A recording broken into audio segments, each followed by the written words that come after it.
போலீஸ்காரங்க தப்பு பண்ணாங்கன்னா ஆயுதப்படை முகாமுக்கு மாற்றுறது. ஆயுதப்படை முகாமுக்கு மாத்திட்டா லஞ்சம் மட்டும் தான் வாங்க முடியாது. எனக்கு இத சொல்றதுல எந்த தயக்கமும் இல்ல. ஏன்னா காவல்துறையினர்ல 100க்கு 90% பேர் வந்து லஞ்ச லாவணியங்களில் திளைத்தவர்களாக தான் இருக்காங்க. 10% பேர் நேர்மையோடும், அறத்தோடும் இருக்கிறாங்க. அவர்களையும் நம்ம ரொம்ப ரொம்ப மெச்சுறோம். ஆனா, அந்த ஆயுதப்படை முகாமுக்கு போயிட்டீங்கன்னா, சும்மா அங்கருந்து ட்ரெய்னிங் அகாடமி ப்ராசஸ் மட்டும் தான் நடக்கும். பட் அங்க தூக்கி மாத்துறது எப்படி ஒரு தீர்வா இருக்குங்க? ஒரு 5ஆம் வகுப்பு ஏ செக்ஷன்ல பிட் அடிச்சு மாட்டுன ஒரு பையன 5ஆம் வகுப்பு சி செக்ஷனுக்கு மாத்திட்டு, இனிமேல் அவன் பிட்டே அடிக்க மாட்டான் அப்படின்னு நம்ம நெனச்சோம்னா, சரியா இருக்குமா? அது சீப்ப ஒளிச்சு வச்சா கல்யாணத்த நிறுத்திறலாங்கிற மாரியான மெத்தட். அப்ப இந்த ஆயுதப்படை முகாம்களுக்கு மாற்றுறது தீர்வே கிடையாது. ஒரு காவலர் தவறு செய்தால் என்கொயரி பண்ணணும். என்கொயரி பண்ணி அந்த அந்த தவறுக்கு என்ன தண்டனைன்னு தான் யோசிக்கணும். இந்த ஆயுதப்படை முகாமுக்கு மாற்றல் அப்படிங்கிற சிஸ்டமே முதல்ல தவறானது. அது ஒரு தைரியத்த குடுத்துரும். தமிழக முதல்வர்களுடைய துறை அது.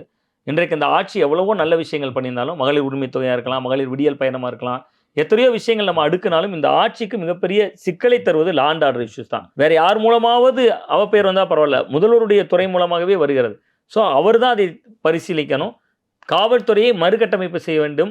அதற்கு தகுதியான ஒரு குழுவை அவர் வழிநடத்துவதற்காக அமைக்கணும் அப்படிங்கிறது தான் நிறைவான பார்வையா இருக்கு.